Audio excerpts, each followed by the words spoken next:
Welcome to The Spotlight, the podcast where veterans and military spouses connect and share how their military experience has transformed their lives and their businesses. Here's your host, Bob Louthen. Hey, this is your host, Bob Louthen, founder of the VeteranCrowd Network, the network that brings veterans and veteran-led businesses together with each other and the resources they need to prosper. And you are tuning into The Spotlight.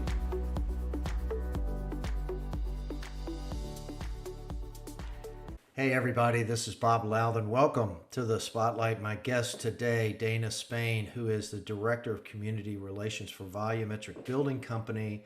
She is also the President of the VBC Giving Foundation. We're going to be talking today about the Veterans Village and Haven and some other things.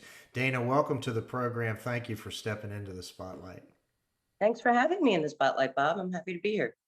Hey, I am really interested. I want to dive right into the Veterans Village. Tell everyone out there what's going on, what the Veterans Village is in northeastern Philadelphia. The Veterans Village is a 47-unit new construction modular building being constructed by VBC in cooperation with the VBC Giving Foundation. So it's on both sides of my life and my work. And it's specific to veterans who are coming out of sheltering environments, transitional environments, although it's not exclusive to people in those categories, it is exclusive to veterans. And the reason that it came to be is that while I was running Haven, which is a small but mighty homeless shelter for female veterans, when we put our ladies through really intense enrichment programs and they're ready for independent living, they're leaving the sheltering environment, trying to break the cycle of homelessness. The inventory available to them, even with HUD-VASH and subsidies, was deplorable, was absolutely disrespectful and disgusting. And I brought my poignant lament to my father, who was an Army vet and was alive at the time. And he said, well, that's terrible. We shouldn't just talk about it. We should do something about it. What do we do? So we came up with a plan to find an inexpensive plot of land, but in a good, solid neighborhood with lots of access to retail and transportation and everything that veterans need. And so was born the Veterans Village, Bernard Spain campus, named after my dad, as a legacy to him. And we're under construction now, and we'll be welcoming our first veterans in spring of 2022. That is fantastic. We talked a little bit before we got on the program about your father being a veteran and this being a legacy of it. This is a real labor of love then for you and the Spain family. And your father passed away earlier this year, I understand. That's correct, and it is a labor of love. The VBC Giving Foundation preceded this project, and we were looking for a project to kick it off. Our mission is provide communities for vulnerable populations. So not just veterans, but seniors and special need adults, kids aging out of foster care. There's a housing crisis in America, and our veterans are square in the spotlight, if I can use that, of the housing crisis. What we have available in terms of safe, respectable, resilient housing is minimal at best. And so we aren't going to subsidize our way out of the problem. We have to build inventory and build it right, build it from scratch and not put a fresh coat of paint on a mold-infested broom closet. So we are building a market rate building, but it will be affordable and exclusive to veterans. I'm a civil engineer by training, so the modular building aspect of this is very interesting to me. You basically are prefabbing and manufacturing a lot of the components of these buildings at Volumetric Building Companies, right? Correct. So all modular is prefab, but not all prefab is modular. It's sort of the square and rectangle conundrum. So our modules are actually three-dimensional. You can picture a really big Lego. And the average module for this project, about 16 feet wide and about 64 feet long, and has everything in it that goes into an apartment. So all of your appliances, your flooring, your bathroom, your kitchen cabinets and countertop, anything that won't swing in transit is already installed on the manufacturing line and then shipped as a three-dimensional Lego. And then when it gets to site, it's put together, as we call it, set by a crane, and a lot of specialized trained men and women put this building together in pieces. So it's a 4-story building. It's 47 units, as I mentioned, and it will be set and seamed and waterproofed in about 7 business days. From top to bottom, all 4 stories in 7 days. Yep. Yes. And then when they get in there, I mean, is all the wiring and plumbing sort of Everything's pre-installed? So you done. just got to connect it, right? That's right. So once we're on site, all of the MEPs get connected in the corridors and then connected to the utility vault, basement, crawl space, whatever there is, bringing the utilities in from the street.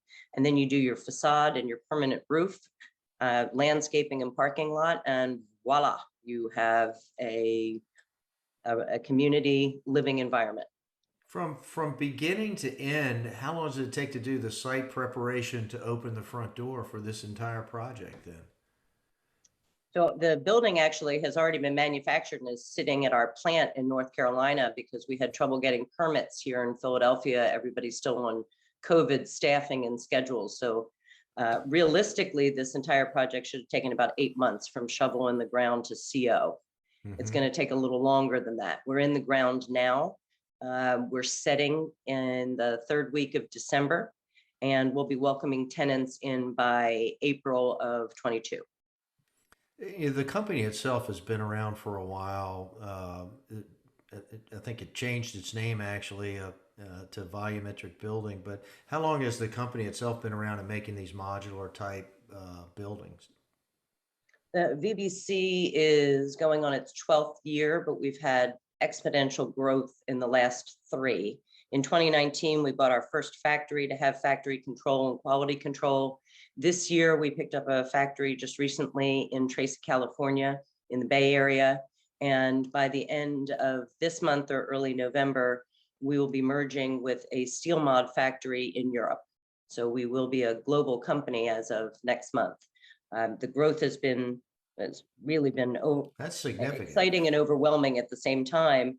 But Modular is taking on new excitement in the construction industry because of its speed to market. It's cleaner, it's greener, it's more energy efficient for community living. It has better sound attenuation. We can set all year round. So we don't shut down in the wintertime or when there's big storms coming through.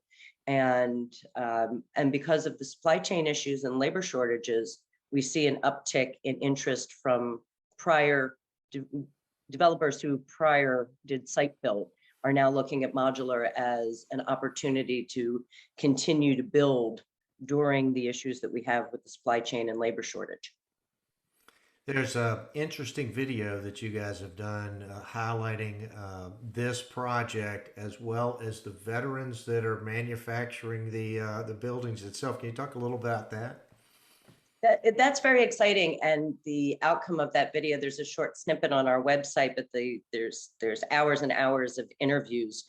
So on the production line, it's like a car. So the people in the plant are building a Volkswagen Jetta or they're building a Mercedes, but they really don't see the finished product the way you do on a car line, where at the end it rolls out and it's all put together. They're doing individual modules that eventually get pieced together to form a building. So the project on the line has either an address or a name, but they don't really know what they're building. They know it's going to be somebody's home, so they take good care. But we thought it would be interesting to go down because about 15 to 18% of our production line workers, men and women, are veterans. So we went down and said, this is what the project is, and you are building for formerly homeless veterans. And the emotional response was really heartwarming that the veterans are building for their brothers and sisters, just made it all the more special. It's a pretty significant veteran population in the workforce there at VBC, right? It is, and very diverse. I think we have all branches. I'm not sure we have a Coast Guard, but other than that, we have Army, Navy, Air Force, Marines. Mm-hmm. Yeah. Interesting thing. So, Honor, duty, service. At the Veteran Crowd Network, we're focused on our next mission, bringing veterans, veteran-operated businesses, and veteran service organizations together with each other and the resources they need to prosper. That's why we are launching the Veteran Crowd Rewards Program, exclusively for our individual and corporate members. Now you can save on travel, restaurants, goods, and services from brands you trust online and at over 900,000 locations nationwide. Find out more today at VeteranCrowdNetwork.com. If you are a veteran-operated business, or a VSO, consider the connections, the network, the benefits, the engagement, and success of working with other veterans again. The Veteran Crowd Network, you paid a lot of dues to join this club.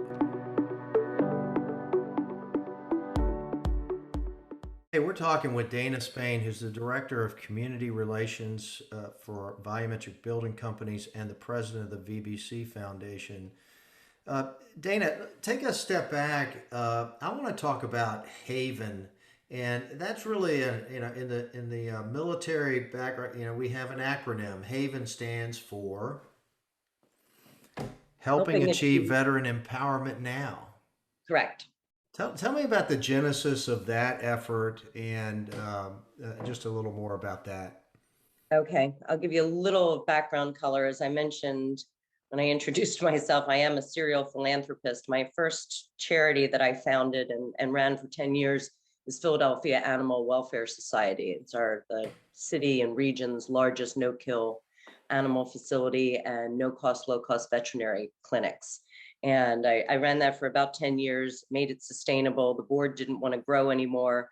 I was on 3 or 4 other charity boards, and my name was sort of bandied about in the Veterans and Military Affairs community for my work with the USO and Armed Services Council. So I was cold called by people who are then running the Philadelphia Veterans Comfort House, which had been a male shelter, and they ran out of money. The building was in terrible disrepair and was no longer code compliant. So they shut it down. All of the men who were living there were summarily kicked out. And their choices were they were going to sell the building and donate to another VSO and be done with it. But they heard in the gossip of the charitable community that I was the go-to gal to fix something. So they approached me and said, "Would you like to just take it? We'll hand you the keys." And I went to my father and I said, "Look, I'm stepping off of pause. I thought I was going to take a little break here, but this is what's going on." And he said, "It's not a heavy lift for you." And I had just finished a very large rehabilitation project, construction project. So I had a lot of vendors and subcontractors that owed me favors, and I voluntold them that we were going to put this homeless shelter back together. And we did. We gutted the entire physical plant and did everything from the sewer pipes to the roof and everything in between, made it brand new. And in the interim, as we were in construction, I was working with our VSO partners, and they said, I realized this was a man's shelter, but we really have an uptick in female homeless veterans. And there's very, very few options for them. They end up living in motels, couch surfing, scattered sites. And it would be great if we had sort of a sorority for our homeless female veterans. And I said, great, well, let's make it female centric. We came up with a new brand, which was the Haven brand, and Haven Women is the first of our strategic plan of having Haven Women, Haven Men, and Haven Families in different shelters, but sharing the same resources. And we created a really deep enrichment program. So the problem with a lot of sheltering, veterans or otherwise, is that homeless people become institutionalized, and there's no way to break the cycle because there's really not a whole lot of wraparound services and education.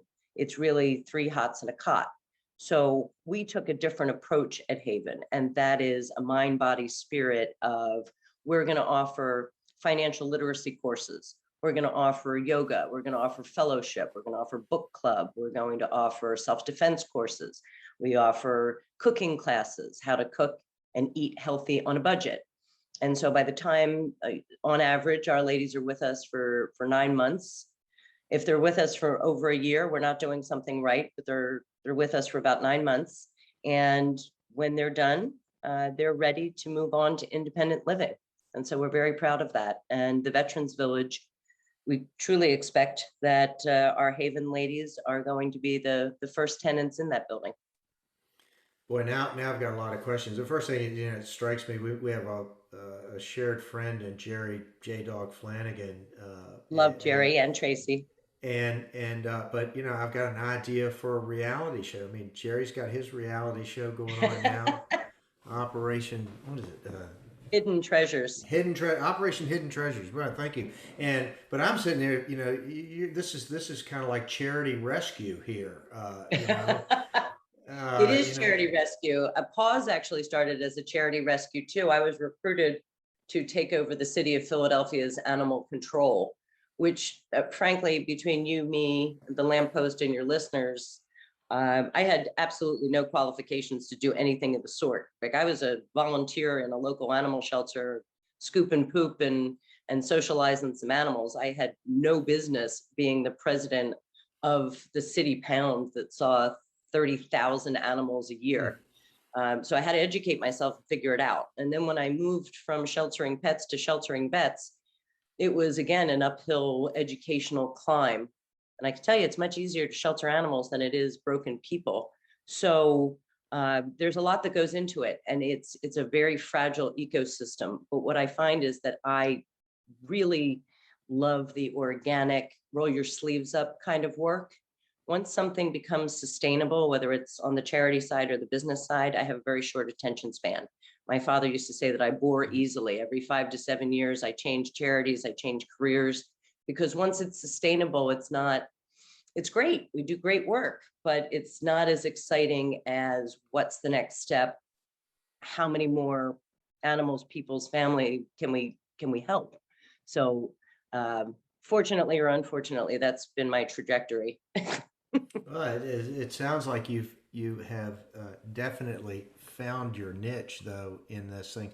Hey, let's talk a little bit about veteran homelessness. A lot of us are doing fine.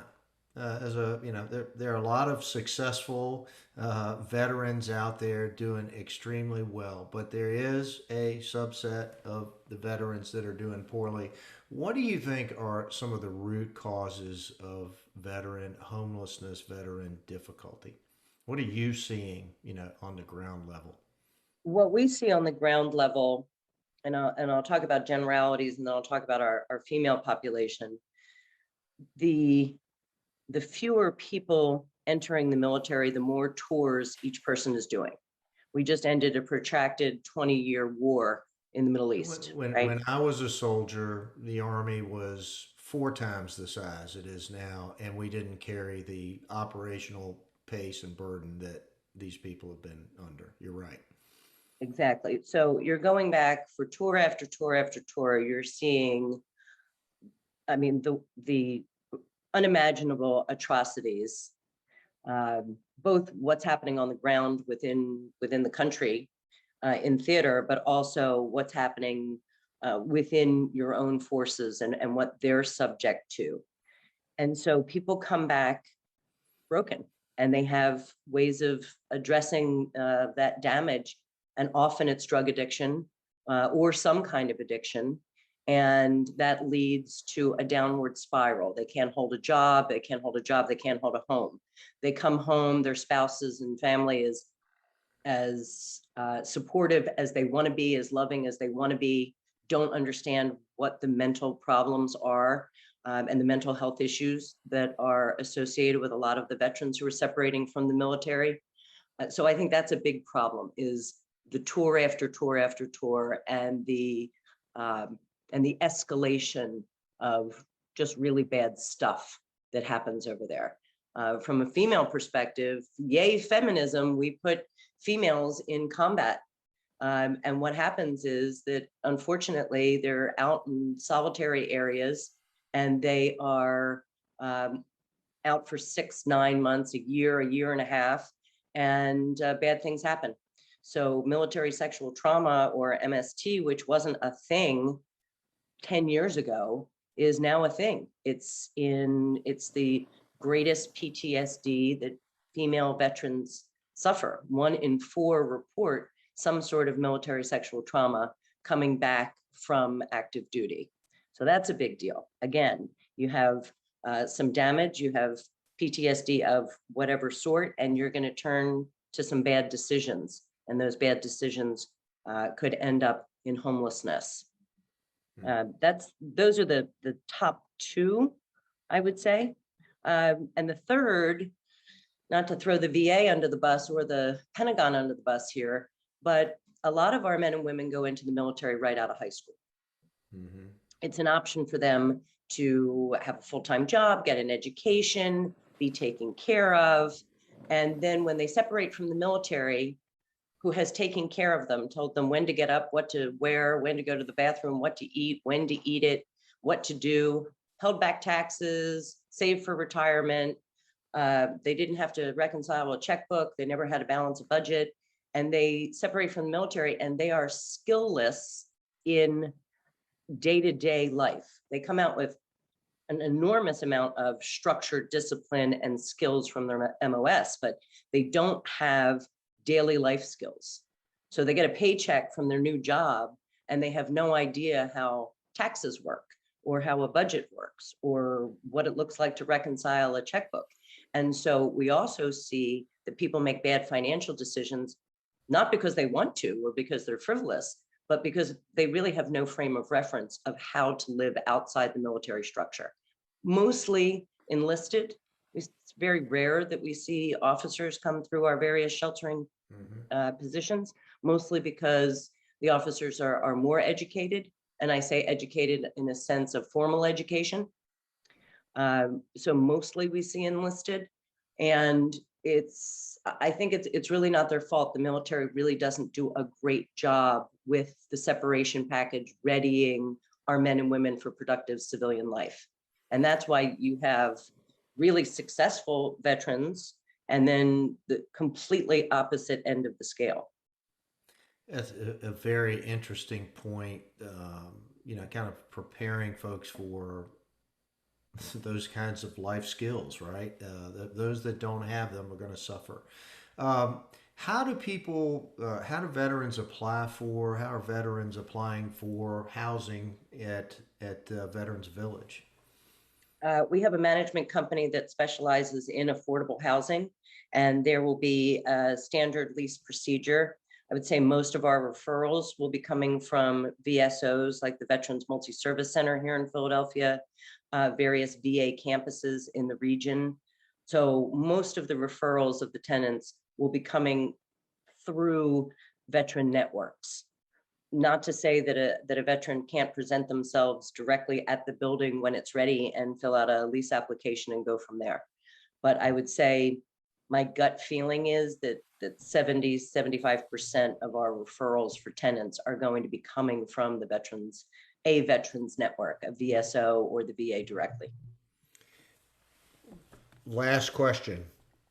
What lay out the future here for us for the VBC Foundation? 5 to 7 years before you get tired of the chase, right? What's next once this project is leasing up next spring? Once it's stabilized, we'll refi it. The initial seed money that was donated by my family foundation will go back into the VBC Giving Foundation. We will accept requests for proposals from cities, developers, agencies for our next city. We think as a board, we've sort of decided it should be concentric circles of growth. So if we're here in Philadelphia, within a 90-mile concentric circle, we would build our next project. That could be Chester, that could be Baltimore, that could be Newark, New Jersey, somewhere that needs affordable housing. And depending on the RFP, will determine what vulnerable population we serve. So it could be another veterans village, could be a senior village, could be single female head of household. It really depends on what the request for proposals dictate and what the greatest need is. We're looking to grow where we can continue to be on site, boots on the ground, and touch the projects as they come out of the ground. Having said that, if somebody in California, where our new plant is, comes out of the woodwork and says, here's 4 acres, build me some veterans housing, I'll build it tomorrow. There you go. Hey, how do folks get in touch with you through social media or through the web? So our website is VBC, Victor Bravo Charlie, givingfoundation.org. There is a tab for the Veterans Village. You can read all about it. You can see the videos that you referenced, and you can contact us through the website or on social media, VBC Giving Foundation. We're on LinkedIn, Twitter, Facebook. I don't know. I'm pretty much a Instagram, LinkedIn maybe. gal. Well, we will put links to all of your social media outlets as well as your website. We'll probably post that little 2.5-3 minute video of the veterans building those modular units and talking about the Veterans Village. Hey, Dana Spain, thank you so much for stepping into the spotlight. I really appreciate you being our guest today. Thank you so much for having me. It was a pleasure. Hey, you've been listening to the Spotlight on the VeteranCrowd Network. We're bringing veterans and friends of the veteran community to you every week who are making a difference. Certainly Dana Spain and the VBC Foundation are doing exactly that with the Veterans Village in Philadelphia. Dana, I'm going to throw out an Army Bravo Zulu to you for your performance today. Folks, we'll see you next week. That's a wrap.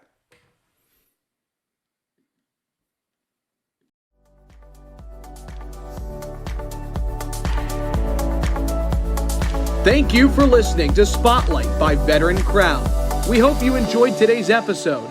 For more information and uploads, please visit our website at VeteranCrowdNetwork.com. We'll see you next time.